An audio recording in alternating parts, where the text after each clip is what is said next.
Voici la vidéo de présentation du LG Optimus F5. Donc, il s'agit d'un smartphone qui a été présenté au dernier Mobile World Congress de Barcelone. C'est un smartphone qui est compatible avec le réseau 4G et qui n'est commercialisé qu'à 369 € hors abonnement. Donc on est donc sur un produit qui sera compatible avec ce nouveau super réseau ultra rapide qui est proposé à un prix quand même assez inférieur à ce que propose la concurrence. Donc en termes de design, on a pu tester la version blanche qui est plutôt élégante. On a particulièrement apprécié la coque arrière qui a une sorte de motif avec des petits croisillons assez sympathiques. La finition est plutôt robuste. Ici on voit sur les tranches là, les tout petits liserés métalliques qui sont assez élégants. Les tranches sont assez dépouillées. Donc ici le bouton d'alimentation. De l'autre côté les boutons d'ajustement pour le volume qui serviront également pour prendre des photos. En façade, on a un classique écran tactile qui fait 4,3 pouces. Au-dessus, un petit objectif pour réaliser des appels vidéo. Et ici, on verra ensuite qu'on a les trois icônes tactiles classiques. Le connecteur pour la prise chargeur. Ici, la prise jack 3,5 mm pour le casque. Au dos de l'appareil, un appareil photo 5 millions de pixels dépourvu de flash. Et le haut-parleur qui est situé en bas. Sous la coque, on trouve un port d'extension mémoire au format micro SD et notez qu'il n'est pas nécessaire d'ôter la batterie pour insérer la carte micro SD. Donc le téléphone tient plutôt bien en main, il est un petit peu lourd, il pèse quand même 132 grammes, mais il se range facilement dans une poche de pantalon. On l'allume ici. Voilà, un écran de déverrouillage un petit peu original. Donc on retrouve une interface Android 4.1 assez classique avec une surcouche logicielle Made in LG. Donc ici on retrouve bien évidemment l'écran avec les notifications, les diverses connectiques.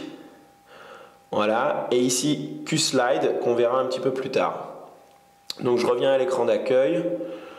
Du point de vue des applications, on trouve vraiment tout ce qui se fait de plus classique sur un smartphone sous Android, avec Maps, avec Gmail, avec ici le navigateur Google. Voilà. LG a intégré quelques applications maison.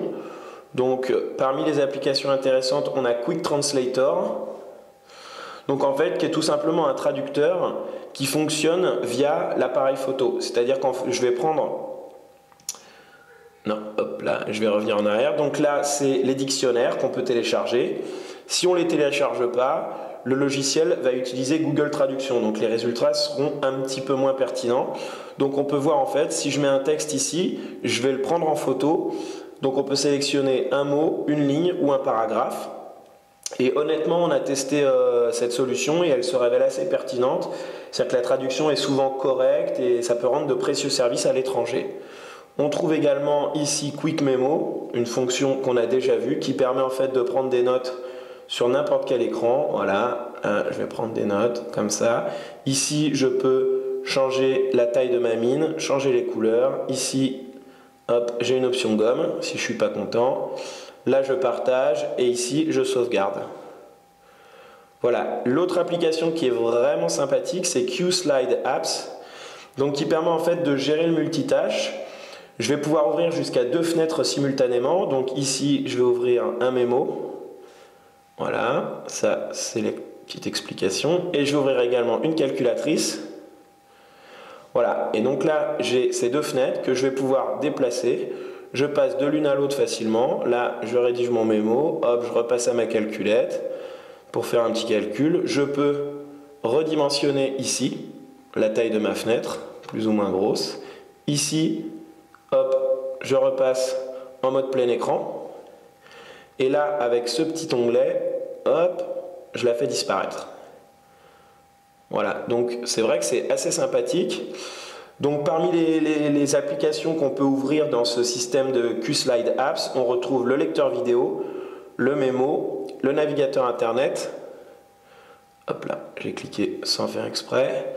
Donc le navigateur internet, la calculatrice, ainsi que l'agenda. Ici, je modifie.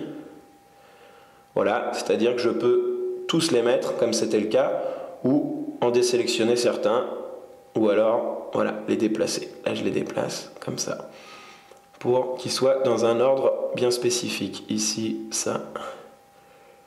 Voilà, je le redéplace. Là, je le fais réapparaître et je le ferme. Donc c'est vrai que c'est assez pratique. On retrouve également LG Smart World qui recense en fait des applications sélectionnées par LG, et Safety Care qu'on avait déjà vu sur le Optimus L5 II. Donc on va brièvement revenir dessus. En fait, c'est un système qui permet de géolocaliser l'appareil lorsque vous téléphonez, ou à l'inverse lorsque le terminal reste inactif pendant une certaine durée que vous aurez configurée. Donc c'est une application qui se destine essentiellement aux jeunes utilisateurs ou alors aux seniors. En termes de processeur, le Optimus F5 tourne avec un double cœur 1,2 GHz. Le processeur se révèle assez performant, il obtient un score de plus de 11 000 sur le benchmark AnTuTu. Donc à l'usage, c'est vrai qu'on a constaté très peu de ralentissement. Là, vous voyez, les défilements sont fluides. Le chargement des applications, c'est assez rapide ici. Voilà, là c'est connecté, donc ça va être un petit peu plus lent. Voilà, je vais faire ça avec une autre appli. Voilà, j'ouvre la messagerie. C'est plutôt fluide. La gestion du multitâche via QSlide est également très fluide, c'est-à-dire que quand on fait tourner une vidéo et qu'à côté on fait une recherche internet, les temps de latence sont quasiment invisibles. Petit détour par la photo, donc on a un appareil photo 5 millions de pixels qui se trouve par ici. Hop. Non, l'autre côté, voilà. Donc ça, l'appareil photo, c'est vraiment la grosse déception de cet appareil. C'est-à-dire que certes c'est un produit de milieu de gamme, mais on a vu des appareils photo 5 millions de pixels qui livraient des résultats vraiment bien plus performants.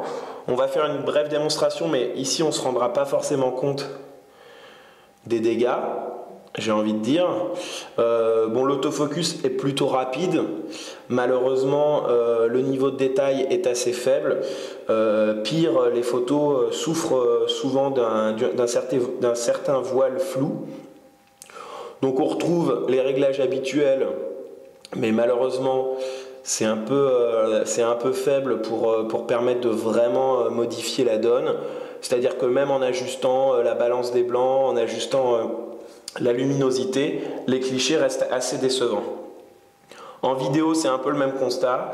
Le constructeur nous annonce une résolution de 1080p. Malheureusement, c'est vrai que les résultats sont un peu saccadés et une nouvelle fois, le niveau de détail est vraiment trop faible. Pour les mélomanes, c'est également un petit peu décevant parce qu'on a un seul lecteur qui est le lecteur musique, qui est vraiment ce qui se fait de plus basique. Voilà, on peut juste créer quelques listes de lecture ou trier ses albums. Par contre, l'acoustique est plutôt correcte.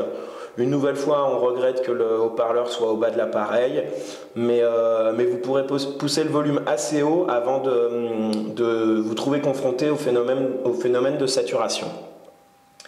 Du côté de la batterie, on a un modèle 2150 mAh qui est plutôt performant, qui livre des résultats qui sont dans la moyenne des terminaux actuels, c'est-à-dire que vous devrez recharger l'appareil entre une journée et demie d'utilisation. Donc c'est vraiment ce qui se fait actuellement. Le terminal est ultra connecté, donc on a dit tout à l'heure qu'il était compatible 4G.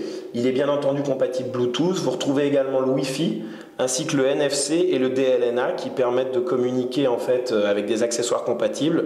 Donc avec le NFC, vous allez notamment pouvoir échanger des fichiers avec un autre terminal compatible ou lire votre musique contenue sur le smartphone sur une enceinte NFC.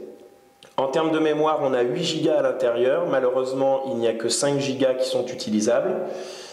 Et comme je disais, il y a un port d'extension mémoire au format micro SD sous le capot qui accepte des cartes jusqu'à 32 Go. Donc au final, le LG Optimus F5 est un très bon produit de milieu de gamme. Il affiche un très bon rapport qualité-prix. Malheureusement, l'appareil photo est très décevant, bien plus décevant que les autres appareils photo dotés de la même résolution 5 millions de pixels. Donc si vous ne faites pas de photos avec votre téléphone ou alors que vous n'êtes vraiment pas exigeant en qualité photo, ce produit saura vous convaincre. En revanche, si vous voulez vraiment ramener des souvenirs photos de vos soirées ou de vos vacances, il faudra se tourner vers un autre modèle.